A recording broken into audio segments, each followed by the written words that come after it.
Good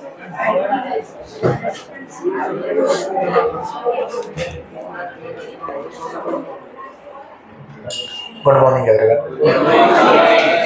ચલો લાસ્ટમાં આપણે એસ 12 કમ્પ્લીટ કરેલું, જેનું નામ હતું ગવર્મેન્ટ ગ્રાન્ટ. નવું એસ સ્ટાર્ટ કરીએ છીએ, AS4, જે ઘણું બધું કદાચ આપણને નહોતી ખબર એ વસ્તુ આમાં જાણવા મળશે. AS4 નું નામ છે કન્ટિન્જન્સી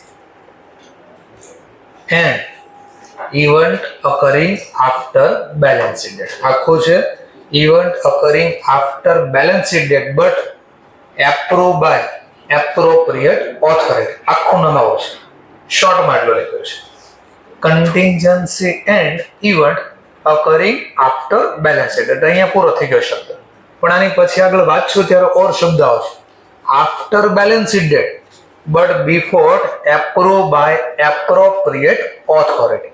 આવો શબ્દ આગળ આવશે. ચલો છે શું આ ચેપ્ટરને? એકદમ એટલે એકદમ નાનું ચેપ્ટર. ગવર્મેન્ટ ગ્રાન્ટ શીખાય એના કરતા પણ નાનું છે, આટલું જ છે. જેમ કે સમજવા માટે આ સેન્ટેન્સનો મતલબ પહેલા લખો. જેમ કે આપણું વર્ષ ચાલુ થાય છે 1/4/2008 ના રોજ, સમજવા માટે, અને આપણું વર્ષ પૂરું થાય છે 31/3/2009 ના રોજ. અમારું અકાઉન્ટ ક્લોઝ થઈ ગયું, અકાઉન્ટ ક્લોઝ થઈ ગયું મારું. કહેવાનો મુદ્દો હવે આ છે કે એક ઇવેન્ટ અકરિંગ થાય, ઇવેન્ટ બનશે, અકરિંગ થાય એટલે બનવું, જે બનશે after final account preparation of financial statement એટલે બેલેન્સ શીટ. તો બેલેન્સ શીટની ડેટ આ હતી મારી, એટલે વાર્ષિક હિસાબ અહીંયા પૂરા થઈ જાય. હવે ઇવેન્ટ અકર થયું, બન્યું, જેમ કે સમજવા માટે ડેટ લખી દો 15/4/2009 ના રોજ. તો મારો ક્વેશ્ચન છે, આ ઇવેન્ટ જે અહીંયા અકર થયું આને આ વર્ષના જે મારા વાર્ષિક હિસાબ તૈયાર થાય એમાં હું લખી શકું કે ન લખી શકું? સિમ્પલ સર, કયું ઇવેન્ટ બન્યું કે માની લો સેલ થયું, ચલો સેલ, સરસ. ચલો બોલો, પરચેસ થઈ, માની લો બેડ ડેટ થયું, આગ લગાડી, નોર્મલી બોલ્યા 3 વાર તો આપણે આગ લગાડી દીધી, આગ લગાડી તો હાલ લગાવી આપ. ભૂકંપ આવ્યો, વસ્તુ ચોરાઈ ગઈ, તો આ લખી શકાય કે ન લખી શકાય? ક્વેશ્ચન છે કે આ જે ઘટના બની event occurring after balance sheet date but approve by appropriate authority. એટલે સર હું જેમ કે આ વાર્ષિક હિસાબ આપણે બનાવશું તો આ તારીખના, પણ આ તારીખે થોડી બનાવી દઈશું. આપણે બનાવવા માટે સમય લાગે. સર પણ શું કામ બનાવવા સમય લાગે? જેમ કે ફાઉન્ડેશનમાં શીખાતા રેક્ટિફિકેશન ઓફ એરર, ભૂલ ગોતવાનો પ્રયત્ન, ઓલો યાદ કરો, વાર્ષિક હિસાબ બનાવવા મોડું ન થાય એટલે ટેમ્પરરી સસ્પેન્સ ખાતું બનાવી દે, પછી ઓલો ભૂલ ગોતવાનો પ્રયત્ન કરતા, બરાબર છે? તો એ થયું. ચલો BRS નામનું એક ચેપ્ટર શીખ્યા. તમે એક્ઝેક્ટ આપણી જે બેલેન્સ હોય, નો કેશ બુક પ્રમાણે લખાય, નો પાસબુક પ્રમાણે, કુછ તો ગડબડ હે દે, A C adjusted cache book પ્રમાણે બેલેન્સ દેખાય, તો એ બનાવવો પડશે. ચેપ્ટર નંબર 4 શીખ્યા ઇન્વેન્ટરી. તો ક્લોઝિંગ સ્ટોક બોલો આ તારીખે થોડી ગોતશું. ઘણી વાર આપણે ક્યાંક જવાનું થતું, ક્યાંક જવાનું થતું, અમરમાં, તો પછી આપણે યાદ કરો એપ્રિલમાં સ્ટોક ગોતવો છે તો 12 તારીખ 15 તારીખ, તો ગણ્યો તો આપણે 12 તારીખ 15 તારીખ. વાર્ષિક હિસાબ તો આ તારીખને બન્યું, તો સમય લાગ્યો. આ બધું થયા પછી આ વાર્ષિક હિસાબ બન્યા સાચા છે ખોટા છે એનું ઓડિટ કરાવવું પડે. કંપની માટે કમ્પલસરી છે ઓડિટ કરવું. તો ઓડિટ થોડી એક દિવસમાં થઈ જાય, તો બધી વાર લાગે. તો બનાવવાના છે આ તારીખે, પણ 8 તારીખે બને નહીં, સમય લાગે બનાવવામાં. અને બન્યા પછી આ સાચા ખોટા બોર્ડ ઓફ ડિરેક્ટરે સાઇન કરે, ઓડિટરે કહી દીધું ભાઈ સાચું છે ખોટું, એને લખીને આપ્યું. પછી બોર્ડ ઓફ ડિરેક્ટર બનાવ્યા પછી, ઓડિટરે બનાવ્યા પછી, અકાઉન્ટન્ટે બધું લખ્યું, ઓડિટરે ચેક કર્યું ઓકે છે કે નહીં, એને કીધું હા મને ખામી દેખાણી, એને લખ્યું. પછી આ રિપોર્ટ જાય કોની પાસે? બોર્ડ ઓફ ડિરેક્ટર, એટલે વાર્ષિક હિસાબ. બોર્ડ ઓફ ડિરેક્ટર એમાં સાઇન કરે. આ સાઇન કરી એટલે એનો મતલબ એપ્રોપ્રિએટ જે ઓથોરિટી, કંપનીમાં કોણ હોય appropriate authority? Board of director સંભાળે. પાર્ટનરશિપમાં પાર્ટનર, સોલ પ્રોપ્રાઇટરશિપમાં ખુદ સોલ પ્રોપ્રાઇટર. માની લો એનપીઓ હોય તો નોન પ્રોફિટ ટ્રસ્ટી હોય. એમાં કોણ હોય? ટ્રસ્ટ. જેમ કે સ્કૂલ છે એમાં એનપીઓ હોય એટલે એનપીઓ નો મતલબ જે ગવર્મેન્ટની સ્કૂલ છે અથવા ઘણી જેમ કે ઓર બીજું એક્ઝામ્પલ હોસ્પિટલ, ટ્રસ્ટની હોસ્પિટલ જેમ કે કિરણ હોસ્પિટલ, તો એમાં ટ્રસ્ટી લોકો હોય. તો એમાં એપ્રોપ્રિએટ ઓથોરિટી કોણ બોલાય? ટ્રસ્ટી. તો જે ડિપેન્ડ્સ ઓન કયો બિઝનેસ એન્ટિટી છે એના ઉપર ડિપેન્ડ હોય એપ્રોપ્રિએટ ઓથોરિટી કોણ છે. કંપનીના કેસમાં કોણ હોય? Board of director. તો સમજવા માટે બોર્ડ ઓફ ડિરેક્ટર બધું જોયું અને પછી વાર્ષિક હિસાબ આપણે શીખ્યા. કંપની એકાઉન્ટ એમાં વાર્ષિક હિસાબ બનાવીને મૂકવા પડે. ક્યાં મૂકવા પડે? એજીએમ. તો પેલા એજીએમ કઈ તારીખે બોલાવશે એ ક્વેશ્ચન છે અને બોલાવ્યા પછી એમાં મૂકશે. હવે આ બોર્ડ ઓફ ડિરેક્ટર એને ચેક કર્યા છે કે નહીં કેમ ખબર પડે? તો બોર્ડ ઓફ ડિરેક્ટર એમાં પોતાની શું કરી હોય? સાઇન કરેલા મૂકવા પડે કે હા હું આ રિપોર્ટ હારે એગ્રી છું. તો માની લો એનો સમય તો અહીંયા છે. સમજવા માટે કઈ તારીખે એજીએમ બોલાવે યાદ છે કે? એજીએમ કઈ તારીખે બોલી શકાય? લોમાં કદાચ આવ્યું હોય તો ઠીક, નથી આવ્યું તો બોલી શકાય. કેલેન્ડર યરમાં એટલીસ્ટ એક વાર બોલાવવું પડે. જેમ કે આપણે કેલેન્ડર યર તો આ છે 1109 થી 31/12/09. તો આ કેલેન્ડર યરમાં આની વચ્ચે ગમે ત્યારે એકવાર બોલાવવું પડે. પહેલી વાત તો. બીજી વાત, આપણા જે ફાઇનાન્શિયલ સ્ટેટમેન્ટ પૂરા થાય, વર્ષ જે પૂરું થાય ત્યાંથી વિધિન 6 month. તો જેમ કે 31/3/09 પૂરા થાય ત્યાંથી 6 મહિના એટલે તો 30/9/09. તો એનો મતલબ આની પહેલા તો મારે એકવાર બોલાવવું જ પડશે કેલેન્ડર યરમાં.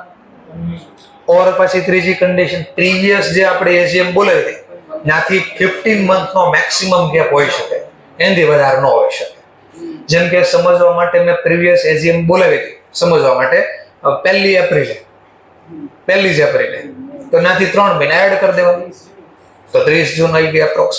અથવા એમ કહો 15 મે બનાવ્યા હતા, 15 મે એજીએમ પ્રીવિયસ બોલાવી હતી તો ત્યાંથી બીજા 3 મહિના એડ કરજો તો 15 ઓગસ્ટ, 14 ઓગસ્ટ બોલો, 15 ઓગસ્ટ બોલો. તો એનો મતલબ જે તારીખે 15 મહિના પૂરા થઈ ગયા, હંમેશા મોટા ભાગે એ ડેટ જ પહેલા આવે કે અહીંયાથી 6 મહિના એટલે આ તો હશે તો મોટા ભાગે એ તારીખે બોલે. કારણ કે બધાને સમય જોતો હોય ને, તો શા માટે વહેલા બોલે બે? પછી ખોટા ઉતાવળમાં ખોટા બનાવી નાખ્યા તોય તકલીફ થશે. તો સમજવા માટે હું ડેટ કહી દઉં છું. મતલબ 15/8/09 ના રોજ એજીએમ બોલાવી. એમાં બોર્ડ ઓફ ડિરેક્ટરે પોતાની સાઇન કરેલા રિપોર્ટ મૂકી દીધા. હવે આ તારીખની પહેલા આ ઘટના બની ગઈ છે કે નહીં? ઘટના ઇવેન્ટ બની ગઈ છે. તો આ 15/8 જે મેં વાર્ષિક હિસાબ મૂક્યા બનાવ્યા આ તારીખ, પણ એ રિપોર્ટ મૂક્યા એજીએમ આ તારીખે, અને એની પહેલા ઘટના બની ગઈ છે ઇન બિટવીન. તો આ મારે 1408 થી 31/3/09 ના રિપોર્ટમાં દેખાડવું ને ક્વેશ્ચન થઈ ગયું. આમ જોઈએ તો નેક્સ્ટ યર ચાલુ થઈ ગયું, પણ આમ જોઈએ તો હજી એજીએમ માં તો રિપોર્ટ મૂક્યા નથી, એની પહેલા ઘટના બની ગઈ. તો રિપોર્ટ તો હજી તૈયાર નહોતા છે, તો લખવું કે ન લખવું? ક્વેશ્ચન માર્ક છે. એટલે આ એ બધું કીધું આપણને કે આવું ધ્યાનમાં આવ્યું. માની લો મશીનમાં આગ લાગી ગઈ, ભૂકંપ આવી ગયો, એ આ તારીખમાં નહોતો ભૂકંપ, પણ બોર્ડ ઓફ ડિરેક્ટરે જે રિપોર્ટ બનાવ્યા, સાઇન નહોતી કરી રિપોર્ટમાં, ઓડિટરે જે બનાવવા નહોતા રિપોર્ટ, એની પહેલા ભૂકંપ આવી ગયો, અર્થક્વેક આવી ગયો અહીંયા, અને ઓજીએમ થઈ ગયું. હા, ઓએમજી થઈ ગયું. ચલો ઓજીએમ ઓએમજી થઈ ગયું. ચલો તો એનો મતલબ ખબર પડે ને. હા, આપણું જ ખાલી બિલ્ડિંગ પડી ગઈ, બેની તીવ્રતાનો ભૂકંપ, કોઈને કાંઈ ન થયું, આપણે જ તકલીફ પડી ગઈ, આપણું જ બિલ્ડિંગ પડી ગયું, આખું નુકસાન થયું, હેવી લોસ થયો. આમાં લખો કે ન લખો ક્વેશ્ચન થાય. તો આવું AS1 આડો ટ્રુ એન્ડ ફેર, સાચું એવું છે ને યોગ્ય એવું છે કે બે સાચું છે, સાચું છે ને યોગ્ય છે, યોગ્ય છે કે નહીં ચેક કરવાનું પાછું. તો AS1 જે કીધું તો ટ્રુ એન્ડ ફેર, તો એ ટ્રુ એન્ડ ફેર બનાવવા માટે AS4 બન્યું પાછું. તો હું આગળ સ્ટોરી વધારું છું. પહેલા આ કન્ટિન્જન્સી એટલે હું પહેલા કન્ટિન્જન્સી નો મતલબ થાય સિચ્યુએશન કે કન્ડિશન. સિચ્યુએશન કે કન્ડિશન જે એક્ઝિસ્ટ કરતી હોવી જોઈએ બેલેન્સ શીટના દિવસે, કે આનું પરિણામ ભવિષ્યમાં આવશે અને આનું જે પરિણામ આવશે, ઇવેન્ટ બનશે, એનું જે પરિણામ આવશે આઈધર ગેઇન થાય આઈધર લોસ થાય. સિમ્પલ, કઈ પણ ઘટના બને એનો બે માંથી એક થાય, કા પ્રોફિટ થાય કા લોસ થાય. તો આ કન્ટિન્જન્સી કેવી છે, આપણા ફેવરેબલમાં છે કે અનફેવરેબલમાં છે એ ચેક કરવું પડશે. ઓકે, એટલે અફેક્ટ થશે કે નહીં અફેક્ટ થાય, એટલે બોલો ધીમે ધીમે સમજાય શબ્દ, બીકોઝ અહીંયા ખાલી નામ જ રહ્યું છે. આ અહીંયાથી નીકળી ગયું અને નવું એસ બની ગયું S29, તો ના એનું ડિટેલમાં ભણવામાં આવશે. અત્યારે હું બોલો છું એ S29 બોલો છું ભેગો, અહીંયા ખાલી એટલું જ કીધું, આટલું જ, પછી પૂરું થઈ ગયું. કન્ટિન્જન્સીનો શબ્દ અહીંયા પૂરો. પછી આ વધારે ક્યાં ભણવાના આવશે S29માં, કારણ કે પહેલા બે ભેગું હતું, પછી હવે અલગ કરી દીધું. Contingency is a condition or situation. શું છે આ? કન્ડિશન અથવા એટલે હું સ્થિતિ, પરિસ્થિતિ. સિચ્યુએશન સ્થિતિ, પરિસ્થિતિ. ધ અલ્ટિમેટ આઉટકમ, જેનું પરિણામ મળશે. શું પરિણામ મળે? મે બી ગેઇન થાય, મે બી લોસ થાય. વિલ બી નોન અથવા ડિટરમાઇન, જે આપણને ખબર પડી શકે કે કેટલો નફો થાય નુકસાન થાય, એ આજે નહીં ખબર પડે. જે ડિપેન્ડ્સ છે ફ્યુચરમાં, કે ઘટના એક બને કે એના કરતા વધારે બને, આપણા ફેવરમાં બને, નોય બને, જેના કારણે મને ફ્યુચરમાં પ્રોફિટ થાય કે લોસ થાય ખબર. આજે નહીં, આજે ખબર પડી એટલે લખી નો નાખો. આજે ખબર પડી કે લખી નો નાખો શું થવાનું છે. બોલો, ભૂકંપ આવ્યો અહીંયા ખબર હોય મને, આ ખબર જ લખી નો નાખો. કોણ કહે છે આજે લખો ફ્યુચરનો લોસ? પ્રુડન્સ કોન્સેપ્ટ, કન્ઝર્વેટિઝમ કહે છે. તો બોલો, ખબર હોય તો લખો ને, ખબર જ નથી લખવું કેમ? તો કીધું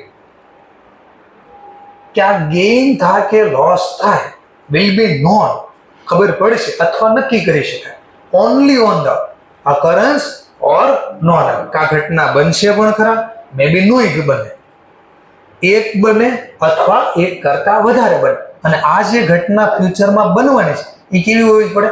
અંશ આપણા હાથમાં હોય. આપણા હાથમાં હોય તો આપણે બેડ ડેટ થોડી પડવા દેવાના છે. જે આપણા હાથમાં હોય બેડ ડેટ બોલો આપણને કઈ પાડે ને કીધા, નકર તો પાડવા થોડા દે, એને જ ન પાડી દેવી આપણે. બરાબર, તો સમજાઈ ગયું પોઈન્ટ. તો હંમેશા એક્ઝામમાં આ એસ આવ્યું તો કન્ટિન્જન્સી પૂછે તો એટલો લઈ ગયા. કન્ટિન્જન્સી એટલે શું? એક સિચ્યુએશન છે, કન્ડિશન છે, જે કેવું છે, જે શું થાય પેલા જેનું અલ્ટિમેટ આઉટકમ આવશે. શું આવશે આઉટકમ? ગેઇન અથવા લોસ. જે વિલ બી નોન અથવા ડિટરમાઇન થશે ક્યારે? Only on occurrence or non occurrence, one or more uncertain future. આટલો લઈ દેવા. આટલો શબ્દ સમજાય ગયો? સરસ. ચલો, આ ખબર પડી ગઈ. હવે હું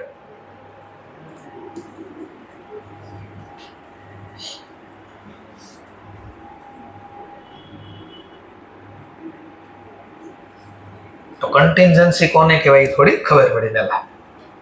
આપણો અકાઉન્ટ આ રીતે છે. હવે શું નેક્સ્ટ? હવે આ કોઈ ઘટના બને, હવે આની વાત કરો. ઇવેન્ટ, પેલા આનો મતલબ સમજાવો, આ સમજાવો. Event occurring after balancing day. સમજવા માટે સિમ્પલ બોલું છું પાછો અગેન. 15/4/09 ના રોજ બેડ ડેટ થઈ ગયો. બેડ ડેટ ઇન્કર્ડ કર્યું આપણે, બેડ ડેટ એટલે ભોગવ્યો આ તારીખે. તો અમારો ક્વેશ્ચન આમાં લખી કે જે ઘટના બની બેલેન્સ શીટના દિવસ પછી, તો આ ઇવેન્ટને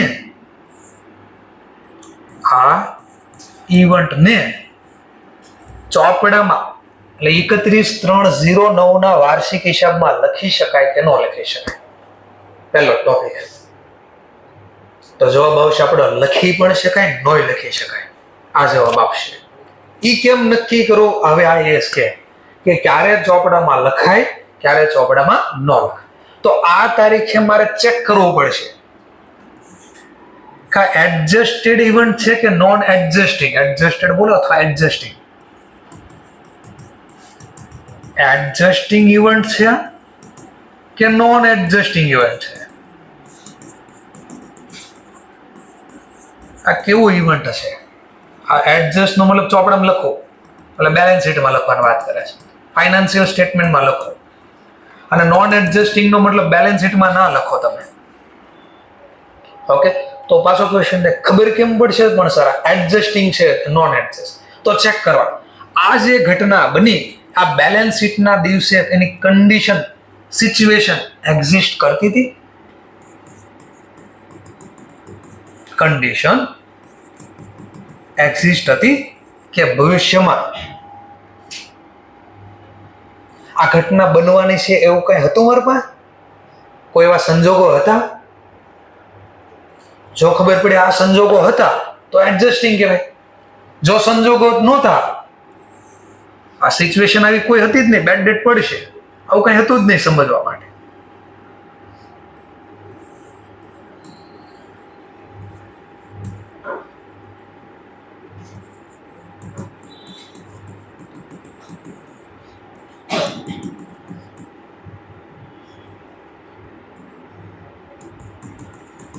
સિચ્યુએશન હતી કે નહીં ચેક કરવાનું.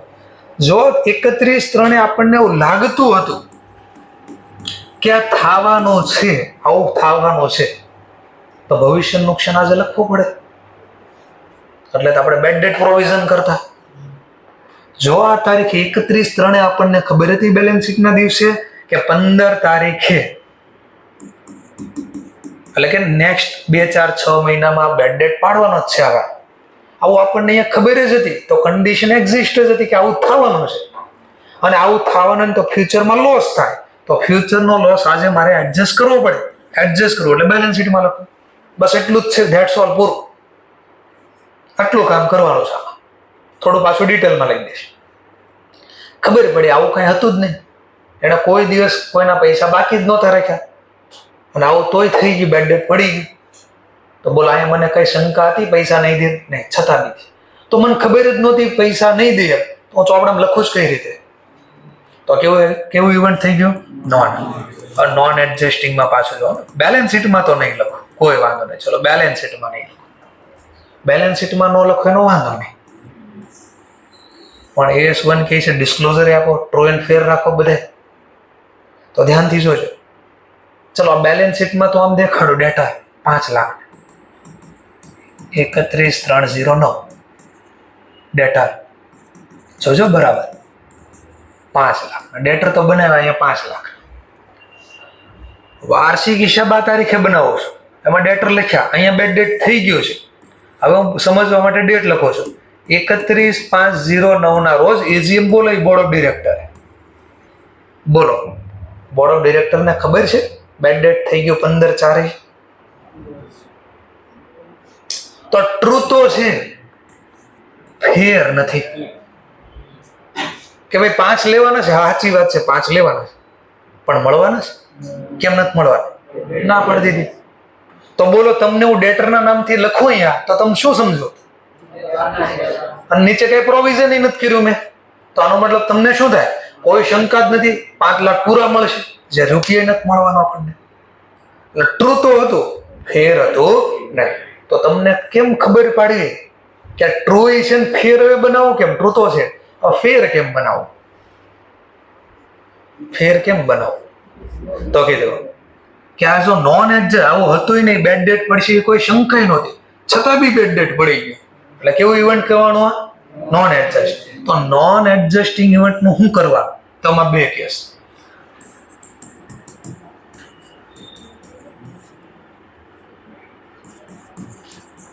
ગોઈંગ કન્સર્ન અફેક્ટેડ થાય છે કે ગોઈંગ કન્સર્ન અફેક્ટેડ નથી થતો?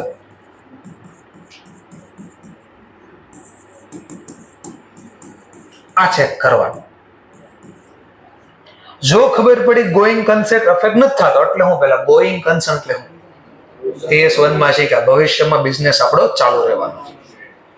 તો માની લો બેડ ડેટ પડવાથી ધંધો મારો બંધ થઈ જાય, એટલું મોટું બેડ ડેટ છે. જો લાગ્યું હા તો અકાઉન્ટિંગ કેમ કરો, જો લાગ્યું ના તો કેમ કરો? ખબર પડે કોઈ અસર નહીં થાય, આપણે પાસે 500 કરોડ છે તો 5 લાખ છે, તો ધંધાને કાંઈ અસર નથી થવાની. તો સિમ્પલ આને બોર્ડ ઓફ ડાયરેક્ટર બોલો કે ડિરેક્ટર બોલો, આના રિપોર્ટમાં ડિસ્ક્લોઝર આપવાનું.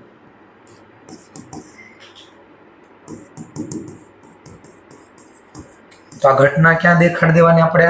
બોર્ડ ઓફ ડિરેક્ટર આપ્યો. પછી બેડ ડેટ લખ્યું છે ને પેલું 5 લાખ, હા ડેટર લખ્યા છે 5 લાખ. બોર્ડ ઓફ ડિરેક્ટરમાં લખશે કે આ ઘટના એક બની ગઈ છે, એને બેડ ડેટ પાડી દીધો છે, પણ એ વાર્ષિક હિસાબ બન્યા પછીના છે, તેને લખી દે. ક્લિયર થઈ ગયો મુદ્દો? પણ ખબર પડી કે માન લો આપણી પાસે ધંધામાં આપણે રોક્યા હતા 6 લાખ અને 6 લાખમાંથી બધા રૂપિયાનું આને ઉધાર વેચી દીધું, એટલે હતા એ બધા આવી ગયા પૈસા આપણા. માલ બધી પેલા વસ્તુ ધંધામાં 5 લાખથી 6 લાખથી ધંધો સ્ટાર્ટ કર્યો. જર્નલ શું પડ્યું છે? 6 લાખથી બિઝનેસ સ્ટાર્ટ કર્યો, રોકડેથી લેવા.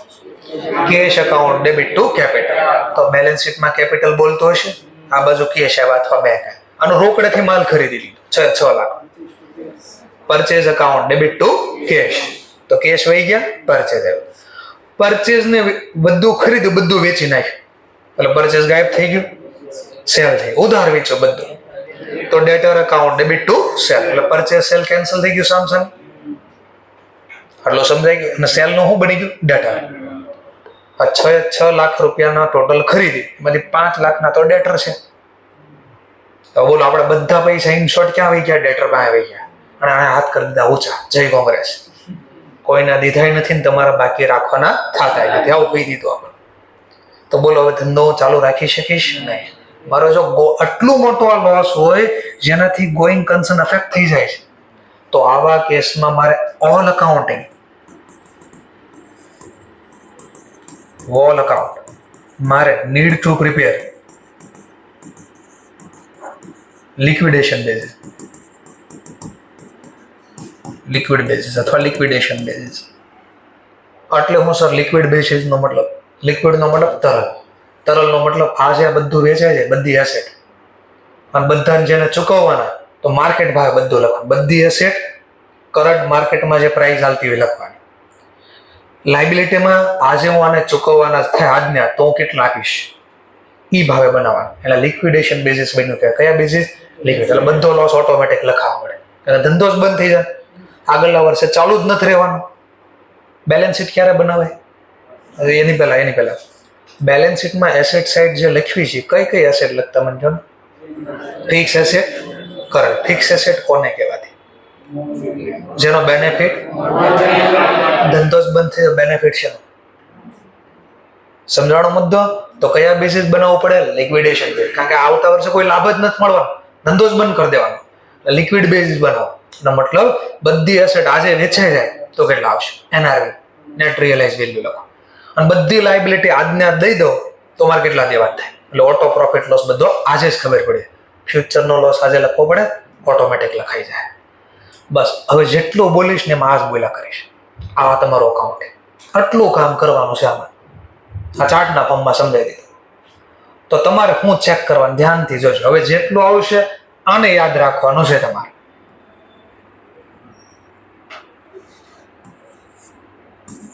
ઇવેન્ટ તમને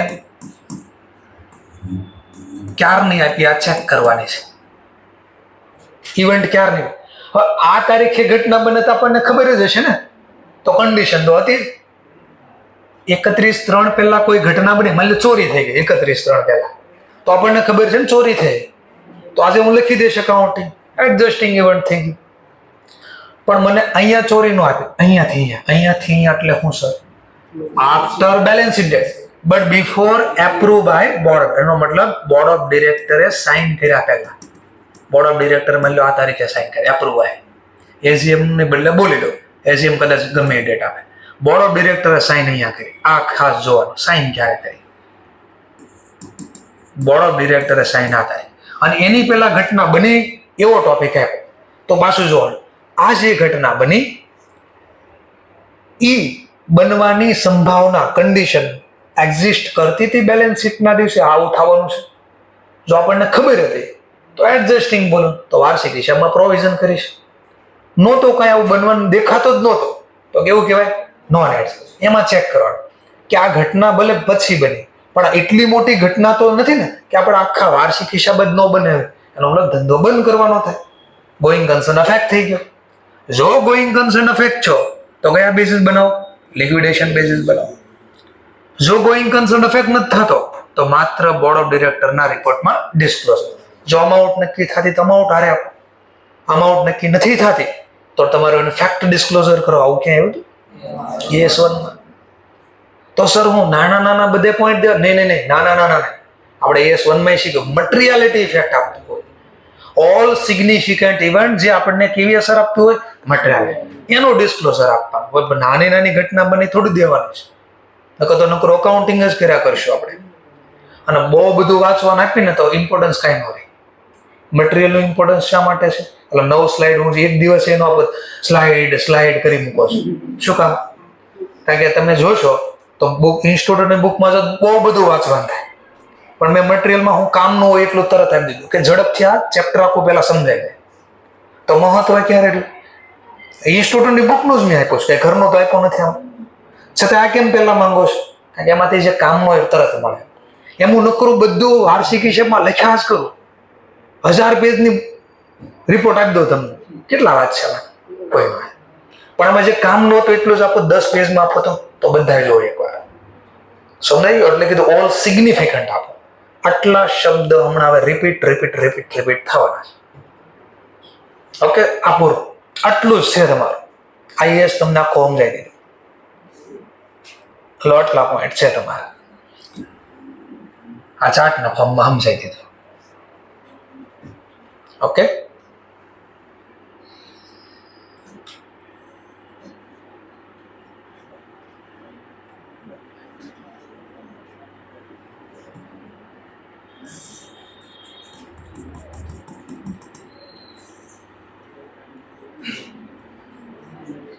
દિવાલ થોડી બનાવી દી.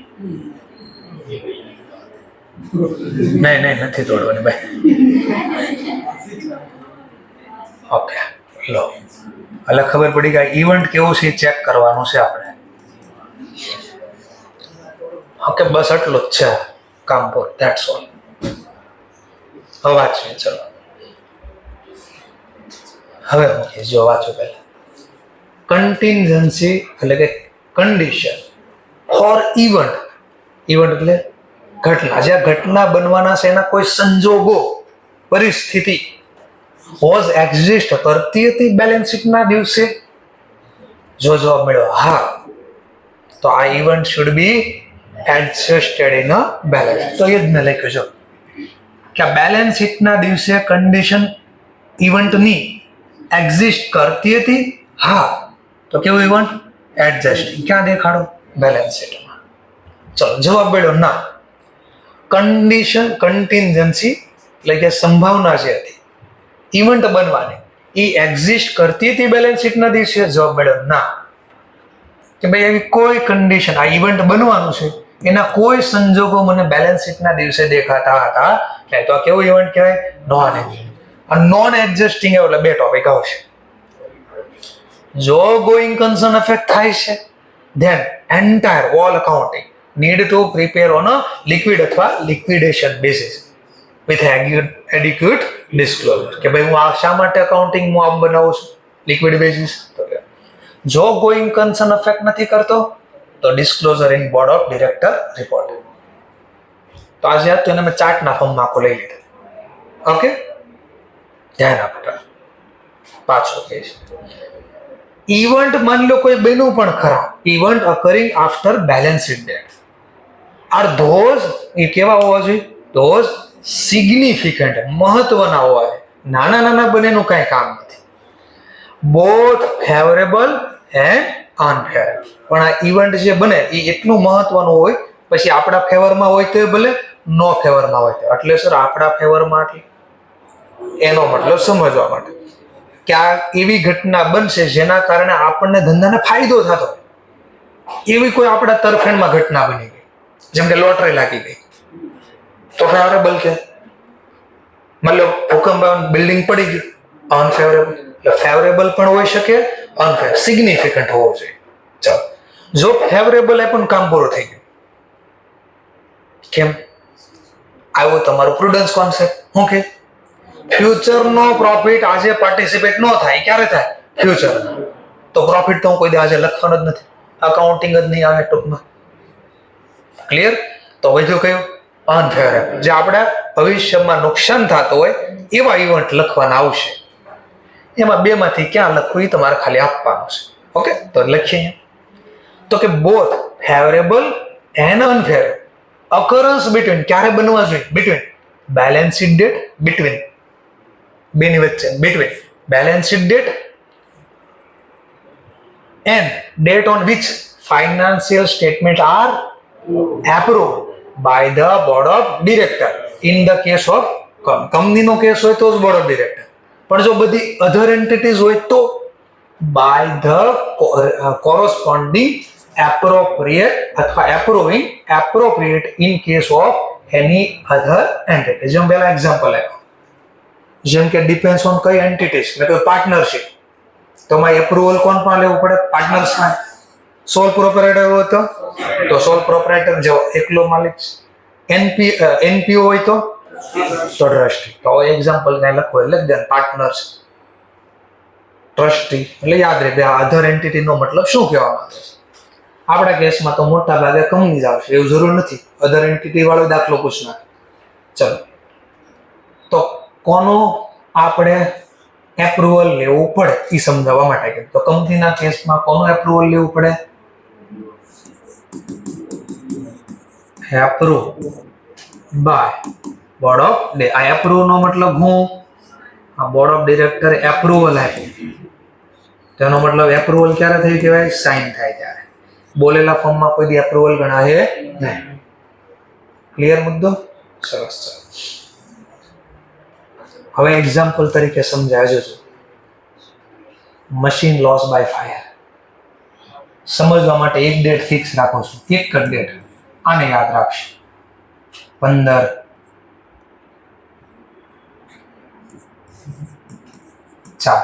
વર્ષ અહીંયા જે આપ્યું દાખલાની જોઈશું આપણે 2009. માની આ ઘટના હંમેશા યાદ રાખશું, આ તારીખે બની એવી ધારણા કરો. બોલો, machine loss by fire board of director sign ક્યારે કરે છે? બેલેન્સ શીટ ક્યારે બની? તો એ બેની વચ્ચેની ઘટના છે, આ તો સેન્ટેન્સ આવી. અને આ ઘટના બનશે કેવી હોવી જોઈએ?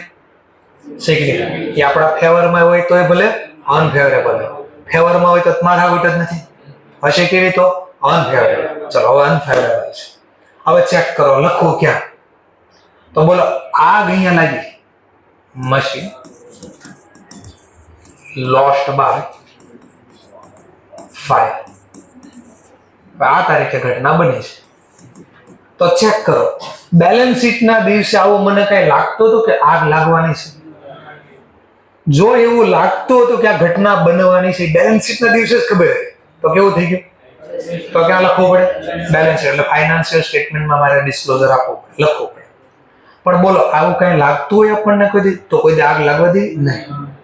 તો એનો મતલબ આ એક્ઝિસ્ટ કરતું હતું બેલેન્સ શીટના દિવસે? નહીં, આ ઇવેન્ટ એક્ઝિસ્ટ કરતો હતો નહીં. તો કેવું બની ગયું? તો હવે નોન એક્ઝિસ્ટિંગમાં દાખલા જો કે આગ લાગવાના કારણે મશીનમાં આગ લાગી ગઈ, એ કેવી ઘટના છે કે જેનાથી આ મેજર ડિસ્ટ્રક્શન થયું છે અને ગોઈંગ કન્સર્ન ઇફેક્ટ થાય છે? આ ચેક કરી લેવા. જો જવાબ મળ્યો હા, તો all account entire accounting need to prepare on a liquidation basis, liquid basis, liquidation basis. Affect નથી થતું તો બોર્ડ ઓફ ડિરેક્ટરના રિપોર્ટમાં ડિસ્ક્લોઝ. અમાઉન્ટ નક્કી થાય, અમાઉન્ટ આરે લખો, અમાઉન્ટ નથી નક્કી થતી, ફેક્ટર ડિસ્ક્લોઝ કરો. ક્લિયરલી આવું આવશે. તો આમાં કોઈ દિવસ ને આ કોઈ દિવસ એડજસ્ટિંગ ઇવેન્ટ ન આવે. હા, એક કેસમાં એડજસ્ટિંગ થાય. કયા કેસમાં? Going concern effect. તો આખા વાર્ષિક હિસાબ જ લિક્વિડિટી બેસિસ બને, તો મશીન બળી ગયું તેનું કઈ આવશે નહીં, તો ઝીરો અકાઉન્ટમાં લખીશ એટલે ઓટોમેટિક લોસ થઈ જાય. લાખો અકાઉન્ટિંગ જ એડજસ્ટ કરવું પડ્યું, એનો મતલબ લિક્વિડેશન બેસિસ બનવાનો મતલબ. તો હંમેશા આગ લાગે ને, પહેલા આગ, એ કયું ઇવેન્ટ હોય? હંમેશા નો કન્ડિશન એક્ઝિસ્ટ, એટલે કેવું ઇવેન્ટ કહેવાય? Not exist. પણ આમાં તમારે ચેક કરવા, બહુ મોટી ઘટના બની તો આખા અકાઉન્ટ એડજસ્ટ કરવા પડે, એક નહીં ખાલી મશીન ને, આખી બેલેન્સ શીટમાં એસેટ જેટલી હશે એટલી લાયબિલિટી બધાને ચેન્જ કરવો પડે. લિક્વિડેશન નો મતલબ રોકડા વેચવાથી કેટલા આવશે અને ચૂકવીશ તો કેટલા દેવા, તો આખું અકાઉન્ટ મારે એડજસ્ટ કરવું પડ્યું. ગોઈંગ કન્સર્ન ઇફેક્ટ નથી થતો તો તમારે આ એક્ઝામમાં આવશે ચેક કરવા કે વ્યવહાર લખ્યો હશે ટ્રાન્ઝેક્શન, એના ઉપરથી તમારે ડિસિઝન લેવાનું શબ્દ ઉપર કે ગોઈંગ કન્સર્ન અફેક્ટ થાય છે કે નથી. એને લખીને આપ્યું હતું તો માથાકૂટ નહીં. ચલો, જેમ કે 2 દિવસ પહેલા શું થઈ ગયું? ફૂડ આવી ગયું, ફ્લડ આવી ગયું. ચલો, તો શું થઈ ગયું? ફ્લડ આવી ગયું તો ઘણા લોકોને ડેમેજ થઈ ગયું. જેમાં ખાસ કરીને સમજવા માટે જેને અંડરગ્રાઉન્ડ દુકાન હતી એ લોકોને નુકસાન થયું. જેમ કે આપણે ડાયમંડ મિની બજારમાં જોશો, તેમાં એક પહેલા આગળ આવે છે અક્ષર ડાયમંડ, બીજું કે આપણે સુરત એસોસિએશનનું ત્યાં બિલ્ડિંગ છે આખું. તો એ ગોયરામાં બિલ્ડિંગ હતી તો ઘણા બધાની દુકાનમાં પાણી ઘૂસાઈ ગયું, બહુ બધું ડિસ્ટ્રક્શન, નુકસાન થઈ ગયું. તો બોલો, કોઈને ખબર હતી ફ્લડ આવવાનું છે? આવવાનું હોય તો બધા પહેલેથી જ વસ્તુ ન લઈ લે બધા. ઓકે, તમને નહોતી ખબર આજે અચાનક રજા પડશે, તોય પડી ગઈ રજા. કોઈ કન્ડિશન એક્ઝિસ્ટ કરતી હતી નહીં. 7:30 આવ્યા ત્યારે કાંઈ એવું નહોતું કે આટલું બધું પાણી આવશે, ચોમાસામાં વરસાદ આવવાનો છે, બધાને ખબર. પણ આને એટલી મોટી ઇફેક્ટ આવે એ ખબર હતી નહીં. તો ખબર નથી, એક્ઝિસ્ટ જ નહોતી કન્ડિશન, તો કેવું કહેવાય? આ નોન એક્ઝિસ્ટ. પણ એમાં જોવાના બેમાંથી. ચલો, એવી રીતે થેફ્ટ, ચોરી. તો ચોર કાંઈ હું ચિઠ્ઠી કે આજે હું આવું છું, તમે જેટલું રાખો એટલું રાખી મૂકજો, ચોરી કરવા દેવાનું, બાકી ઘરે લેતા જાય છે. એવું કોઈ આવતું નથી. હા, નગર આપે સંદેશ આતે હે, બરાબર. તો આ પણ કેવું કહેવાય? હંમેશા નોન એડ. પણ એમાં તમારે આ ચેક કરવાનું અને આ લખવાનું બેમાંથી. આ જેટલા સેન્ટેન્સ બોલું છું એ બધા દાખલામાં આટલું જ લખીને આવશે. તો પહેલા તો કે એ શું કહે છે? તો કે event occurring after balance date. અને એડજસ્ટિંગ છે કે નોન એડજસ્ટ છે, તો સમજાવવાનું પહેલા. અને પછી કે ઇન ધીસ કેસ કે કન્ડિશન એક્ઝિસ્ટ હતી તો બેલેન્સ શીટમાં મારે ડિસ્ક્લોઝર કરવું પડશે, એટલે પ્રેઝન્ટેશન કરવું પડે. નોન એડજસ્ટિંગ છે, ગોઈંગ કન્સર્ન નથી ઇફેક્ટ થતો, બોર્ડ ઓફ ડિરેક્ટરના રિપોર્ટમાં ડિસ્ક્લોઝર કરીશ. આટલું સેન્ટેન્સ આવ્યા કરશે વારમાં. ચલો, બેંક કરપ્સી. આમાં બહુ ખાસ જોવાનું છે. બેંક કરપ્સી જેમ કે સમજવા માટે 5 લાખની મેં વસ્તુ વેચી હતી, 15/2/2000 દિવસ સારો રાખો ચલો તમારા માટે. 14/2/09 ના રોજ આપણે વસ્તુ વેચી હતી 5 લાખ, ઉધાર સેલ કર્યું હતું, ક્રેડિટ ઉપર સેલ. ચલો, ક્રેડિટ સેલ છે 5 lakhs. 31/3 ના રોજ બેલેન્સ શીટ બનાવવાનો હતો. આપણે મહિનાનો જ ઉધારી સમય હતો, મહિનાનો જ. મહિનો ક્યારે એપ્રોક્સ પૂરો થયો? 14/3. આ તારીખે પૈસા લેવા જવાના હતા.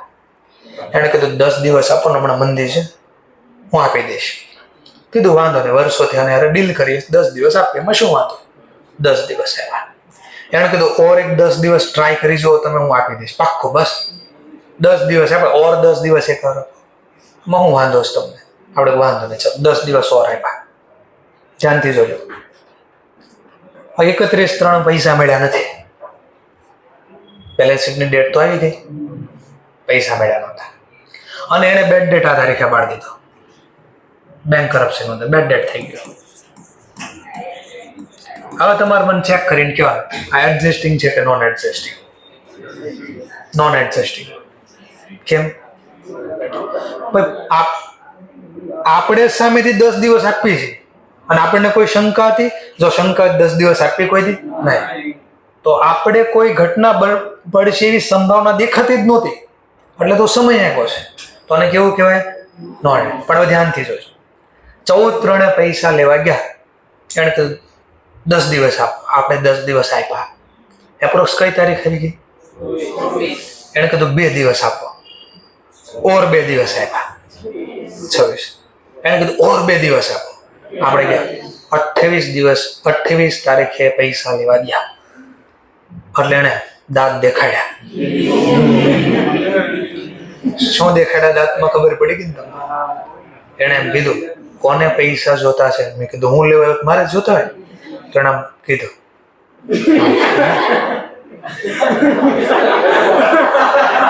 બોલ પૈસા જોતા છે કે ભગવાનને જોવા છે?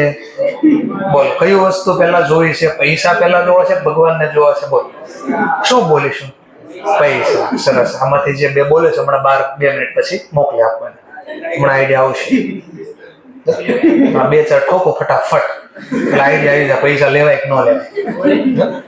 ગન બતાડી એટલે અમે સિમ્પલ એમ કહેશું ભાઈ વાંધો નહીં તમારે થાય તો દેજો નકર કોઈ વાંધો નહીં મારે જોતા નથી તમારા જ છે આવે છે રાખ. હા બોલો 28 તારીખે આ ઘટના બની ગઈ છે. પૈસા દેવા ના નથી પડી ને મને. એને કીધું તમારે જોતા છે એને ક્યાં કીધું હું નથી દેવાય બોલો. પણ આનો મતલબ શું થાય ઈશારો તો સમજાય છે ને તમને. હા તો એનો મતલબ અહીંયા શંકા છે. પેલા ધ્યાનથી જોજો જેને બેડ ડેટ નથી પાડ્યો અથવા ઓર સ્ટોરી બનાવ ગન નો દેખાડે એને કીધું જો ભાઈ મારે પૈસા લેવાના તમને બે ચાર દિવસ કહું છું પણ મેં જેને વેચ્યું ને એ ભાઈ પાસે મારે બધા પૈસા એની પાસે હવે એ મને પૈસા દેતો નથી. તો એપ્રોક્સ તમે એવી ધારણા રાખજો કે 10-20% તો રૂપિયા મે બી તમને હું નહીં આપી શકું બાકીના કદાચ હું આપી દઈશ. આવું કીધું 28 તારીખે. તો આપણને શંકા પડી ગઈ. તો શંકા પડે મારે યાદ કરો ફ્યુચરનો લોસ આજે લખવો પડે. તો 31 તારીખે મેં એનું પ્રોવિઝન કર્યું હશે કે નહીં. પ્રોવિઝનની જર્નલ આપણને ખબર છે P&L account debit two doubtful date 20% રાખો પૈસા એપ્રોક્સાના 20%. તો 1 લાખનું મેં પ્રોવિઝન કરી દીધું હશે કે નહીં. તો અહીંયા શંકા હતી ખાલી કે 25% ચલો 20% 25% નહીં દે બાકીના તો દઈ દે એમ કીધું હતું ને. પણ આ તારીખે તો બધું બેડ ડેટ પાડી દીધું. હવે તો એડજસ્ટિંગ ઇવેન્ટ કહેવાય. હા કેમ તો આ તારીખે જ ખબર હતી અમુક પૈસા તો નથી દેવાના પછી કન્ફર્મેશન ઓર એવિડન્સ મળ્યો કે બધાનો મળ્યા પણ આ તારીખે લાગતો તો હતો જ ને બેડ ડેટ પડવાનો એટલે તો પ્રોવિઝન કર્યું. પછી એસ્ટિમેટ મે બી બદલી શકે AS1 આજે જે મેં પ્રોવિઝન કર્યું આજના સંજોગો પ્રમાણે કર્યું પછી એસ્ટિમેટ બદલી શકાય આપણું. તો એસ્ટિમેટ બદલો ચલો 5 લાખ પૂરેપૂરું પ્રોવિઝન કરવું પડે. શું કામ હવે એડજસ્ટિંગ બોલ્યું. હવે એડજસ્ટિંગ કેમ બોલ્યું કારણ કે 31 તારીખે મને ખબર હતી એને કે આટલા તો એને ના જ પડ્યા નથી દેવાના અને એને એવું કીધું તો આપણને કે ભાઈ મારી જેને વસ્તુ વેચી ને બધા રૂપિયા મારે એની પાસે અને એ દેતો નથી તો એનો મતલબ એ નથી દેવાનો તો હું તમને નથી દેવા આવું કહી દીધું હતું એને. હા તો એને કેવું ઇવેન્ટ કહેવાય એડજસ્ટિંગ. આવું આવશે. આ બોલો છે દાખલો છે ઓર સમજવા માટે ધ્યાનથી જોજો. 14 તારીખે આપણે એને વેચ્યું હતું 5 લાખ. 14/3 ના રોજ એના સાંભળજો આપણે સુરતમાં રહી એ માની લો બેંગ્લોર રહી છે. બેંગ્લોરમાં ભૂકંપ આવ્યો અને એના કારણે એના બિઝનેસને મેજર અફેક્ટ થઈ ગયું છે. એનો મતલબ એને બધી એસેટ ને એવું બધું ખરાબ થઈ ગયું ડેમેજ થઈ ગયું છે. ભૂકંપ આવી ગયો 14/3 આપણે માની લો પૈસા લેવાના 2 મહિના 3 મહિના પછી ભૂકંપ. અહીંયા પૈસા લેવાની વાત નથી કરતો ભૂકંપ આવ્યો અર્થક્વેક આવ્યો આપણા ધંધામાં નહીં એના ધંધામાં. આપણે પૈસા 2 મહિના પછી લેવાના છે એટલે એપ્રોક્સ 15/4 પૈસા લેવાના. ક્યારે લેવાના છે અને 15/4 એને બેડ ડેટ પાડી દીધો. હવે એડજસ્ટિંગ ઇવેન્ટ કે નોન એડજસ્ટિંગ ઇવેન્ટ. હવે કેમ એડજસ્ટિંગ કારણ કે આપણને ખબર હતી જો 31 તારીખ કે એના ધંધામાં ભૂકંપના કારણે હેવી ડેમેજ થયો છે. અહીંયા ખાલી એનું કન્ફર્મેશન આપ્યું એવિડન્સ આપ્યા વધારે તો ફર્ધર એવિડન્સના કારણે હું બેડ ડેટ લખી શકીશ. મટીરિયલિટી ઇફેક્ટ આપે મોટી રકમ છે ડિસ્ક્લોઝર આપવો પડશે. તો પ્રોવિઝન હવે ધ્યાનથી જોશો. હવે 15/4 મતલબ 14/3 તો પહેલા મને ડાઉટ હશે તો જેટલાનું ડાઉટ હશે એનું પ્રોવિઝન કર્યું હશે પણ હવે 15/4 બેડ ડેટ પડ્યું ને બેડ ડેટ તો મારે બદલવું પડે નામ. હવે મારે આમ લખવું પડે doubtful debt account debit to bad debt provision. નામ બદલવું પડે બેલેન્સ શીટમાં. બોલો કેમ. આનો ગુજરાતી શું થાય શંકા. બોલો શંકા છે કે કઈ કન્ફર્મ થઈ ગયું. એટલે જ્યારે આ શબ્દ ચોપડામાં લખીને આવ્યો બેડ ડેટ પ્રોવિઝન આનો મતલબ શું સમજવાનો તમારે કે બેલેન્સ શીટ પછી ઘટના બની ગઈ બેડ ડેટ પાડી દીધું છે પણ આ બેડ ડેટ ક્યારે પડ્યો નેક્સ્ટ યર. પણ 31/3 તો હજી માત્ર શંકા હતી એનું કન્ફર્મેશન અહીંયા મળ્યું એટલે મારે નામ બદલવું પડે. ડાઉટફુલ નું નામ શું કરવું પડે બેડ. એટલે સમજવા વાળો ટ્રુ એન્ડ ફેર સમજે. જો આ લખત તો હજી બધાને શું લાગે કે ભાઈ 5 લાખમાંથી લાખ નહીં મળે એવી શંકા છે. મે બી 4 મળશે મે બી 3 મળશે પણ જેવો આ શબ્દ ઉમેર દો તો તેનો મતલબ લાખ કન્ફર્મ થઈ ગયા નથી જ મળવાના. તો બેમાં ફરક દેખાણો આવું ફાઉન્ડેશનમાં મેં શીખવાડે કે 11-12 માં તમને એમ કીધું આ બે એક જ છે, શકમન લેણા અનામત બોલો કે ઘાલખાદ અનામત બોલો, બે એક છે આવું કીધું. રિયલમાં એક નથી, રિયલમાં એક નથી. આનો મતલબ અલગ થાય અને આનો મતલબ અલગ થાય. આનો મતલબ થાય બેલેન્સ શીટના દિવસ સુધી આપણને શંકા હતી અને મારા વાર્ષિક હિસાબમાં સાઇન થાય એની પહેલા બેડ ડેટ પડી ગયો છે તો હું ડાઉટફુલ રહ્યું છે. ક્યાં ડાઉટ? તો નામ બદલીને મારે કયું કરવું પડે? Bad debt provision. એટલે લોકો જે સમજવાના એ જ સમજે. ક્લિયર મુદ્દો? તો આ બોલું છે બધા હમણાં એક્ઝામ્પલ આવવાના છે તમારે. ચલો, ગવર્મેન્ટ ગ્રાન્ટ રિફંડ, આ બેમાં નક્કી ન હોય. આ એડજસ્ટિંગ હોય નોન, આ હંમેશા કેવા હોય? આ હંમેશા નોન એડજસ્ટિંગ જ હોય. કારણ કે આ કોઈ દિવસ આપણને ભગવાન કંઈ નથી કરતા કે ચોર કંઈ નથી કહેતો, પણ આ નક્કી ન હોય. મે બી થઈ શકે. ગવર્મેન્ટ ગ્રાન્ટ રિફંડ શીખાય એસ વેલ, તો એ ક્યારે આપણે રિફંડ કરવાનું થાય? હા, તો આપણે ક્યારે ફૂલફિલ નથી કરવાની આપણને તો ખબર જ હોય ને. ક્લિયર છે? ઓકે. પણ આપણે કોઈને કેવી તો ગવર્મેન્ટ તરત જ પૈસા પાછા લે. એટલે આપણે છુપાવવાનો પ્રયત્ન, અહીંયા કોઈ જોઈ શકતું તો છુપાવવાનો પ્રયત્ન કર્યા કરે. ઓકે. કેટલા પ્રકારના ઇવેન્ટ આવે આઈડેન્ટિફાઈ કરો.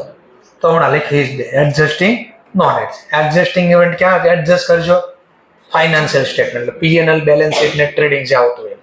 નોન એડજસ્ટિંગ માત્ર શું કરો? બોર્ડ ઓફ ડિરેક્ટરમાં બોર્ડ ઓફ ડિરેક્ટરનું જે ડિસ્કશન એના રિપોર્ટમાં લખો, પણ કાઉન્સમાં લખો going concern not affected. Going concern not affected. મેં અહીંયા આખું લખીને આપ્યું બધું તમને. એટલે તમારો આખું ક્લિયરિફાઈ થઈ જાય છે એની વાત થાય છે.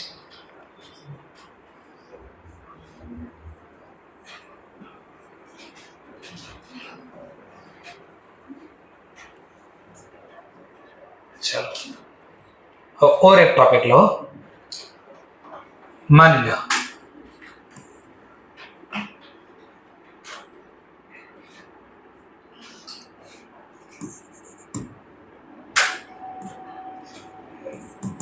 પંદર અથવા 5/6/2009 ના રોજ અર્થક્વેક આવ્યો. અથવા માની લો આપણે છઠ્ઠો મહિનો જૂન ચાલે છે તો ફ્લડ જ રાખીએ આપણે. ભૂકંપ આવી ગયો અથવા ફ્લડ આવી ગયો, સોયન્સો અથવા થેફ્ટ ચોરાઈ ગયો. ચલો આ વખતે ચોરીનો કેસ રાખો. થેફ્ટ થઈ ગયું, મશીન ચોરાઈ ગયું, બિલ્ડિંગ ચોરાઈ ગયું. હા, બિલ્ડિંગ ચોરાઈ જાય, નથી ખબર તો કહી દો. દસ્તાવેજ ચોરાઈ જાય, દસ્તાવેજ નામ બદલાય જાય, એ રીતે ચોરાઈ જાય. બરાબર, ચોરાઈ જાય. તમને જે નથી ખબર ચોરાઈ જાય, બધું ખબર ન હોય ચોરાઈ જાય તો થેફ્ટ થઈ ગયું. બિલ્ડિંગ ને હોય, આપણો માલિકી એક ચોરાઈ જાય. ચલો, કોઈ પણ આ તારીખે ઘટના બની. બોલો, adjusting event, non adjusting event? Adjusting કે નોન એડજસ્ટિંગ? Non adjusting. પછી આ ચેક કરવાનું થાય. માની લો નાની રકમ ચોરી છે, 1 લાખ જ ચોર્યા છે, તો ક્યાં ડિસ્ક્લોઝર આપશું? ક્યાંય નહીં. આપણે આ ઇવેન્ટ ક્યારનું જોવાનું છે? After balance sheet date but before approve by board of director. Board of ડિરેક્ટરે ક્યારે એપ્રુવલ સાઇન આપી છે? 31/5 પછી તો ગમે એવી ઘટના ન બને. ગમે એટલે ગમે એવી. Not need to disclose. ક્યાંય નથી દેખાડ, કોઈને કહેવાનું નથી આવું થઈ ગયું. છુપાઈ દેવાનું બધું. કારણ કે લખવા માટે મારો ઓપ્શન જ હોય. રિપોર્ટ તો બની ગયો, બધું થઈ ગયું છે, પછી ઘટના બની, ક્યાં બતાવવા જાઓ મેં? ક્લિયર મુદ્દો? સરસ. તો એ આવતા વર્ષે જ્યારે બનશું ત્યારે કરીશું. આ વર્ષનું કઈ બાકી નથી. એડજસ્ટિંગ ઇવેન્ટ કોને કહેવાય? તો જે લખ્યું જો, ધોઝ વિચ ફર્ધર એવિડન્સ મળે આપણને. શેનો એવિડન્સ મળે? જે કન્ડિશન એક્ઝિસ્ટ કરતી હતી બેલેન્સ શીટના દિવસે, એના એવિડન્સ મળ્યા. ત્યાં બેડ ડેટ થાય એવું લાગતું હતું, ફર્ધર એવિડન્સ અહીંયા મળે, બેડ ડેટ થઈ. ચલો, for example, trade receiver declare insolvency and estate unable, એટલે એની મિલકતમાં pay full amount against whom provision for doubtful debt was create. જેટલા મળે એવી શંકા હતી એટલે લખી નાખી, નથી મળે એનું પ્રોવિઝન કરી. Non-adjusting event, those which are indicative condition that arose subsequent પછી to the balance sheet date. ઘટના ક્યારે બની? બેલેન્સ શીટ ના દિવસ પછી. તો ઘટના જ નહોતી બની, કોઈ કન્ડિશન જ નહોતી, તો એડજસ્ટ કઈ રીતે કરો? કે આમ બેમાંથી એક તમારે અકાઉન્ટિંગ કરવાનું થાય. ધ્યાન આપે. એડજસ્ટિંગ ઇવેન્ટ કોને કહેવાય? તો કીધું એડજસ્ટિંગ ટુ ધ એડજસ્ટમેન્ટ. આને ક્યાં એડજસ્ટ કરશો? મેં તો કીધું બેલેન્સ શીટમાં. તો ક્લિયરિફાઈ કર્યું. બેલેન્સ શીટમાં ક્યાં, કઈ રીતે? Adjustment to asset and liability, જ્યાં એડજસ્ટ કરવું પડતું એને એડજસ્ટ કરો. Are required for event occurring after balance sheet date that provide additional information જે કેવી છે? મટીરિયાલિટી ફેક્ટર. મેં કહ્યું સિગ્નિફિકન્ટ હોય. નાની કઈ જરૂર નથી. Determination of amount related to condition exist the balance sheet date. જેમ કે સમજવા માટે પાછું કીધું. Adjustment may be made for a loss on trade receivable account which is confirmed by the insolvency of the customer which occur after the balance. તો મેં એવું પહેલા કીધું હતું કે આપણને એને 10 દિવસ, પહેલું એક્ઝામ્પલ લીધું, 10 દિવસ માંગ્યા હતા ને આપ્યા, કોઈ આપણને લાગતું નહોતું બેડ ડેટ પાડશે, પછી બેડ ડેટ પાડી દીધું, તો આપણને અહીંયા કોઈ શંકા હતી નહીં. તો કેવું ઇવેન્ટ હતું? નોન એક્ઝિસ્ટિંગ ઇવેન્ટ હતું. આ નોન એડજસ્ટમેન્ટ થઈ ગયું તમારું. તો કે ક્યારે ઘટના બને? જો ને શું શબ્દ કયો લખ્યો, ક્યારે શબ્દ બને? એટલે આર રિક્વાયર્ડ ફોર, એક મિનિટ મારું એક્ઝામ્પલ રિવર્સ કરવું પડશે. 10 દિવસ 2 વાર માંગ્યા અને પછી એને 28 તારીખે ગન બતાડતી કે પૈસા દેવાના થતા નથી. ઓકે, તો એડજસ્ટિંગ ઇવેન્ટ થઈ ગયો. Non adjusting event do not related to condition exist. Do not related to condition exist at a balance. Balance શીટના દિવસે કોઈ કન્ડિશન એક્ઝિસ્ટ કરતી હતી નહીં. તો કે છે એક્ઝામ્પલ ડિક્લાઇન. ધ્યાન ક્યાં મળે? હંમેશા આપણે નોર્મલ એક્ટિવિટીનો કોઈ ડિસ્ક્લોઝર ન આપવો પડે, એબનોર્મલ એક્ટિવિટીનો ડિસ્ક્લોઝર આપવો પડે. જેમ કે માની લો શેર બજારમાં તો રોજ શેરનો ભાવ અપડાઉન થાય કે નહીં? ગુડ્સની પ્રાઇસ રોજ નોર્મલી અપડાઉન થાય કે નહીં? હા, તો નોર્મલ છે. આજે ભાવ કંઈક અલગ હોય, કાલે ભાવ અલગ હોય. જેમ કે સિઝનેબલ જે વસ્તુ વેચાતી હોય એનો પ્રાઇસ રોજ અપડાઉન થતો. જેમ કે મને મેંગોની સિઝન હતી તો ક્યારેક પૂછવા જાવ તો 2000 ભાવ કે, ક્યારેક 1800 કે, અચાનક માની લો વરસાદ પડી ગયો ભાવ વધી જાય 2300 2400 થઈ જાય. તો ફ્લક્ચ્યુએટ થાય માર્કેટ. તો નોર્મલ એના સ્વભાવમાં છે રોજ અપડાઉન થાય પ્રાઇસ. તો એને કોઈ એડજસ્ટિંગ ઇવેન્ટ ન કહેવાય, કારણ કે તો રોજ થાય છે. જે રોજ ન થતી હોય એવી ઘટનાની વાત છે જે આપણા કંટ્રોલમાં ન હોય. તો અહીંયા લખ્યું છે કે decline in the market value of investment between balance sheet date and date on which financial statement are approved. Ordinary fluctuation જે માર્કેટની અંદર થાય છે do not related to condition or the investment balance sheet date but reflect the circumstances which have occurred in the following week. તો ધ્યાનથી આપો. આ માની લો મેં શેરમાં મેં રોકાણ કર્યું આ તારીખ, સાંભળ્યો 17/3/2009 ના જોજો. માની લો એક મેં રિલાયન્સના શેર ખરીદ્યા તો મને ખબર છે 15/4 એનો શું ભાવ થાય? તો રોજ અપડાઉન થાય, વધે ઘટે. તો મને માર્કેટમાં અપડાઉન થાય છે. તો એ પ્રાઇસ આપણે કોઈ દી 31/3 મેન્શન કરવાની હોય તો આપણે AS13 શીખ્યા. હું કે AS13 કે બેલેન્સ શીટના દિવસે cost or fair value which ever is lower ઈ લખજો બેલેન્સ શીટના દિવસે. એમ પછીની ડેટનો ઉલ્લેખ કોઈ દી કર્યો તો નહીં, કારણ કે રોજ અપડાઉન થાય, આપણે ખબર નથી ફ્યુચરમાં શું થાય, તો ખબર જ નથી કઈ રીતે મારે રેકોર્ડ કરવું. એટલે ઓર્ડિનરી જે માર્કેટમાં અપડાઉન થાય પ્રાઇસ એનો અહીંયા અકાઉન્ટિંગ કરવાની વાત થતી નથી. Event occurring after balance sheet date which do not affect the figure stated in the financial statement. એટલે વાર્ષિક હિસાબ માતાની કોઈ અસર નહીં આપો. પણ હવે મારે શું કે આ તો નોન એડજસ્ટિંગ ઇવેન્ટ છે, ગોઈંગ કન્સર્ન ઇફેક્ટ થાય છે, તો આ બેઝિસ નથી ઇફેક્ટ થતો તો બોર્ડ ઓફ ડિરેક્ટરના રિપોર્ટમાં શું કરી દેજો? ડિસ્ક્લોઝ તો લખીશું. તો આવા કેસમાં જે વાર્ષિક હિસાબમાં અસર નથી કરતી એવી અમાઉન્ટનું શું કરું? Not normally required disclose in the financial statement. Also, જો કે they may be of such a significant, હું લખ્યું તો બધાને significant that they may are required to disclose in the report the appropriate authority to enable user financial statement to make a proper evaluation and decision. એટલે હંમેશા તમારે શું કરવાનું, આ નોન એક્ઝિસ્ટિંગ ઇવેન્ટ વાળો ટોપિક આવે ને એમાં છાપ દેવાનું, આ છાપવા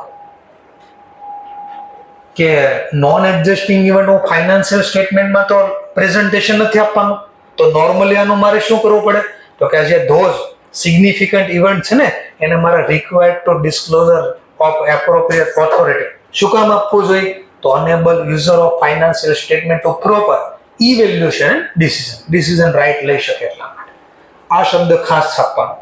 નોન એડજસ્ટિંગ ઇવેન્ટ આવે તો આ લખી દેવાનું, પછી એમાં લખવાનું કે ગોઈંગ કન્સર્ન ઇફેક્ટ થશે તો આ બેસિસ લખીશ, ગોઈંગ કન્સર્ન ઇફેક્ટ નહીં થાય તો આને લખીશ. અને આવું કઈ આવ્યું તો બોર્ડ ઓફ ડિરેક્ટરના સાઇન કર્યા પછી કોઈ ઇવેન્ટ બન્યો તો ક્યાંય no need to required disclosure, ક્યાંય ડિસ્ક્લોઝર નથી. ચલો dividend declare after balance sheet date. ચલો ડિવિડન્ડ ડિક્લેર થાય તો એમાં ES-13 ને તમે શીખી ગયા, તો ડિવિડન્ડ ડિક્લેર કર્યું તમારું, તો જે ડિવિડન્ડ ડિક્લેર કર્યું જોજો વાર્ષિક હિસાબ તો આ તારીખના હોય, બોર્ડ ઓફ ડિરેક્ટર અહીંયા એજીએમ બોલાય અને અહીંયા ડિવિડન્ડ ડિક્લેર કર્યું, પણ 31/3/09 ના રોજનું ડિક્લેર કર્યું ફાઇનલ ડિવિડન્ડ. તો બોલો આપણને ખબર હોય 31/3 2 મહિના 3 મહિના પછી બોર્ડ ઓફ ડિરેક્ટર મીટિંગ બોલાવશે, એમાં board of director dividend declare કરશે, કોઈ સંજોગો હોય એવા ડિવિડન્ડ ક્યારે ડિક્લેર થાય, નફો હોય તો બોલો બોર્ડ ઓફ ડિરેક્ટરને રિપોર્ટ કર્યા પહેલા ખબર પડી ગઈ નફો થાય. એકવાર યાદ કરો, એકવાર ડિક્લેર કર્યું પછી આપવું જ પડે, તો એક્ઝેક્ટ આંકડો હોય ને મતલબ અંદાજો હોય નફો થાય, એક્ઝેક્ટ આંકડો ન 40% ડિસ્ક્લોઝર ડિવિડન્ડ ડિક્લેર કરી દીધું, નફો જેટલો નથી થતો 40% જેટલો, તો પછી તકલીફ પડી જાય ને, તો પેનલ્ટી લાગે ને જેલ થાય પછી કે બે ખોટા ડિસિઝન લ્યો છો. એટલે હંમેશા ફાઇનલ ડિવિડન્ડ જે તમે વાર્ષિક હિસાબ બન્યા પછી તો અહીંયા કોઈ સિચ્યુએશન કન્ડિશન એક્ઝિસ્ટ જ નહોતી, તો કેવું ઇવેન્ટ બની જાય નોન એડ, એને માત્ર શું કરવાનું ગોઈંગ કન્સર્ન અફેક્ટ તો થવા નથી. બોર્ડ ઓફ ડિરેક્ટરના રિપોર્ટમાં શું કરી દે ડિસ્ક્લોઝર આપે. પહેલા એવું નહોતું, 2016માં રૂલ્સ આવ્યો ડિવિડન્ડ ડિક્લેર પોલિસી પ્રમાણે, તો પેલા પ્રપોઝ ડિવિડન્ડ થતો, શું થતું તો પ્રપોઝ ડિવિઝન બેલેન્સ શીટમાં લખવાના આવતું, પછી આ નિયમ બન્યો. પ્રપોઝ ડિવિડન્ડનો મતલબ હું, બોર્ડ ઓફ ડિરેક્ટર એમ કે મને ઈચ્છા છે, ફરીથી બોલું છું, મને ઈચ્છા છે હું ડિવિડન્ડ ડિક્લેર કરીશ, મને ઈચ્છા છે, પછી બેલેન્સ શીટના દિવસે મે બી નોય ડિક્લેર કરું, વધારે ડિક્લેર કરું, ઓછું ડિક્લેર કરું, તો જે રૂપિયા જ નથી નક્કી તો બેલેન્સ શીટમાં લખવા કેટલા, મુદ્દો બોલ્યો સમજાણો. તો પછી ચેન્જીસ કર્યું, ડિવિડન્ડ કંપની એક્ટ 2013 પ્રમાણે અમેન્ડેડ લેવા ડિવિડન્ડને લગતો, અને 2016માં અમેન્ડેડ કર્યા પછી હવે વાર્ષિક હિસાબની અંદર તમે જે આ વર્ષનો ડિવિડન્ડ ડિક્લેર કરો એ આ વર્ષના વાર્ષિક હિસાબમાં લખાતા નથી. ક્યારે ચૂકવો, ત્યારે નેક્સ્ટ યર કેસ બેસિસ જ્યારે ડિક્લેર કરો અને રોકડા ચૂકવો ત્યારે લખશો, આ વર્ષે લખતા નહીં. એટલે તો તમે ES-13માં યાદ કરો, જે 31/3 પહેલા તમે જે શેર ખરીદ્યા હતા એના જે રૂપિયા મળે એ તમે ચોપડામાં લખતા ડિવિડન્ડના આવક તરીકે, કારણ કે એ વર્ષની મારી આવક હતી. પણ મેં શેર 31 પછી ખરીદ્યા હોય અને એના ઉપર ડિવિડન્ડ આપતા તો કોઈ ઇન્કમ તરીકે ન લખતા. કેમ? કારણ કે એ તારીખે ખબર જ નથી ડિવિડન્ડ મળશે, તો આપણે કઈ કોલમમાં એડજસ્ટ કર્યો હતા, કોસ્ટ કોલમમાં.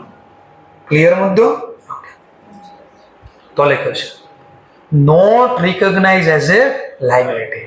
તો ડિવિડન્ડ જે ડિક્લેર થાય આફ્ટર બેલેન્સ શીટ એને કોઈ બી ફાઇનાન્શિયલ સ્ટેટમેન્ટમાં ડિક્લેર કરવામાં આવતું, ડિસ્ક્લોઝ કરવામાં આવતું નથી, એઝ એ લાયબિલિટી તરીકે રેકોર્ડ ન થાય. શું કામ? તો કહે છે at the balance sheet date because no obligation exist at a time. એ સમયે આપણી કોઈ જવાબદારી બનતી જ નહોતી, તો કઈ રીતે લાયબિલિટી લખી શકું? કારણ કે ડિક્લેર કર્યું જ નથી હજી ડિરેક્ટરે. હા, એક્સેપ્શન એ કીધું છે કે જો તમને કાયદો એવો કહેતો હોય કે લખવું પડે તો લખ. કેમ? જેમ કે મેં કીધું 2016 પહેલા આવું પરમિશન હતી તો લખવું પડતું, તો લખતો. હવે માની લો ગવર્મેન્ટ કોઈ કાંઈ કે ભાઈ આટલી કંપની લોકો સરકારી કંપની છે, એ લોકોને જો ઈચ્છા હોય બોર્ડ ઓફ ડિરેક્ટર ડિક્લેર કરે એ લખવું પડશે, તો એ કંપની લખશે. જેને લાગુ નહીં પડતા એ નહીં લખે. એટલે કીધું કે જો અનલેસ સ્ટેચ્યુટરી રિક્વાયર એટલે હું કાયદા કે સ્ટેચ્યુટરી રિક્વાયર નો મતલબ કાયદો. જો કાયદો કે તો દેખાડવો પડે, અધરવાઇઝ એસ તો તમને ના પાડે. એસ કયું? એસ ફોર આ ના પાડે છે હું કે ડિવિડન્ડ કોઈ દી ફાઇનલ ડિવિડન્ડ જે તમે બેલેન્સ શીટ ડેટ પછી ડિક્લેર કરો એ વાર્ષિક હિસાબમાં આ વર્ષમાં દેખાડાય નહીં. તો એને ક્યાં લખવું પડશે? બોર્ડ ઓફ ડિરેક્ટરના રિપોર્ટમાં. અને નેક્સ્ટ યર જ્યારે આપણે વાર્ષિક હિસાબ બનાવશું એમાં લખશું કેટલું ડિક્લેર કર્યું હતું વાર્ષિક હિસાબમાં સર્જા. એક વર્ષ લેટ આવે. ચલો, such dividend are disclose in the notes. એટલે બોર્ડ ઓફ ડિરેક્ટરના જે રિપોર્ટ છે નોટ્સ બને એમાં ડિસ્ક્લોઝર આપશું. Thus, non liability for proposed dividend need to recognize in a financial statement for the financial year ended 31 March 17 થી જેને વાર્ષિક હિસાબ બનાવે એ નહીં લખે.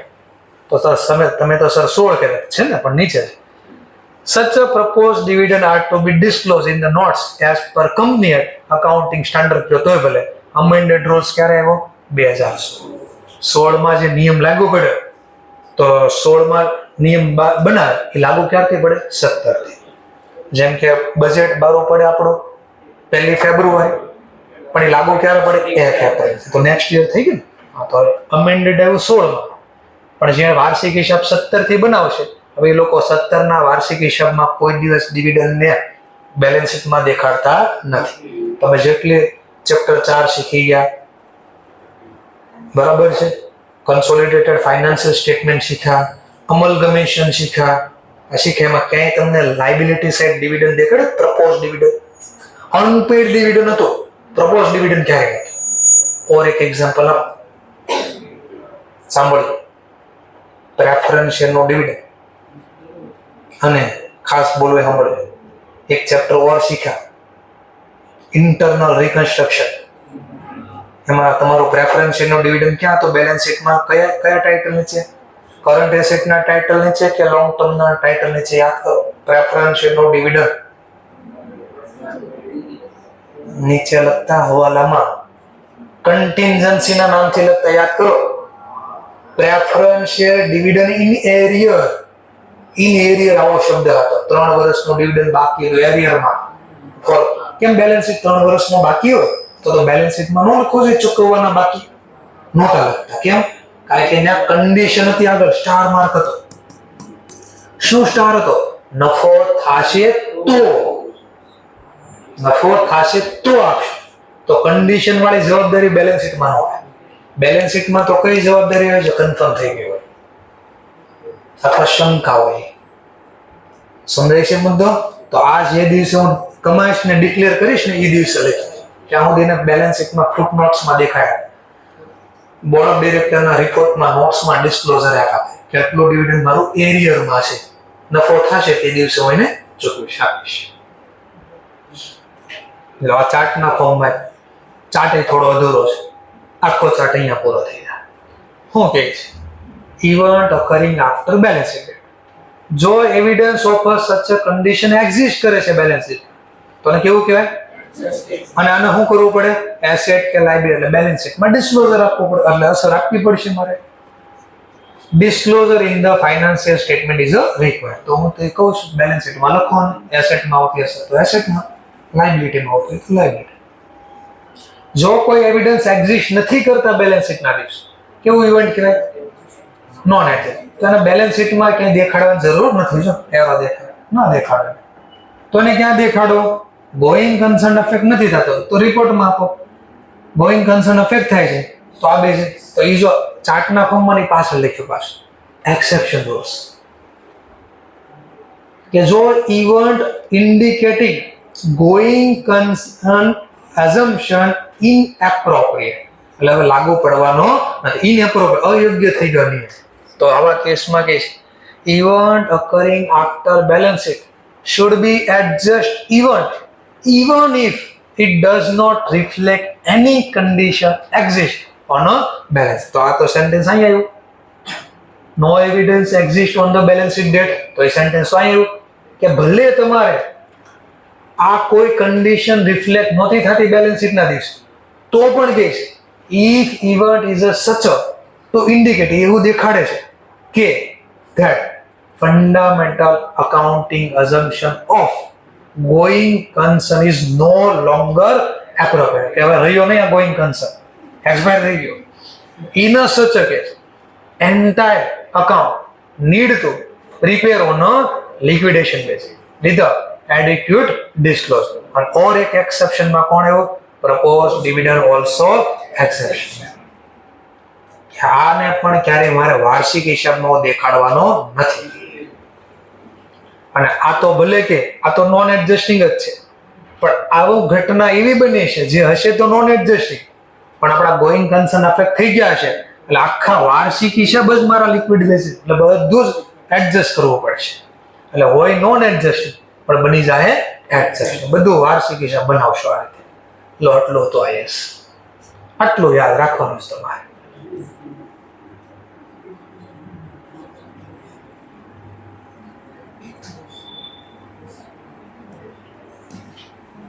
પૂરું થઈ ગયું. ઇવેન્ટ ક્યારે બન્યું એ ચેક કરવાનું છે તમારે. ઇવેન્ટ ક્યારે બન્યું એ ચેક કરવાનું છે. જો અહીંયા બન્યો તો કન્ડિશન એક્ઝિસ્ટ જ હશે, તો બેલેન્સ શીટમાં લખી છે શું? એડજસ્ટિંગ. ઘટના અહીંયા બની, આ તારીખની વચ્ચે બની ઘટના, બોર્ડ ઓફ ડિરેક્ટરે સાઇન કરી એને પહેલા, before approved by board of director. એટલે સાઇન અહીંયા એની પહેલા આ ઇવેન્ટ બની ગયું, તો તમારે ચેક કરવાના બે માંથી એક. જો જવાબ મળ્યો હા તો બેલેન્સ, જવાબ મળ્યો ના તો બે જોવાનું. ઓકે, ચલો જેટલા આન્સર જોવો એટલા જોઈ લો, આટલો તમને દેખાય કરશે.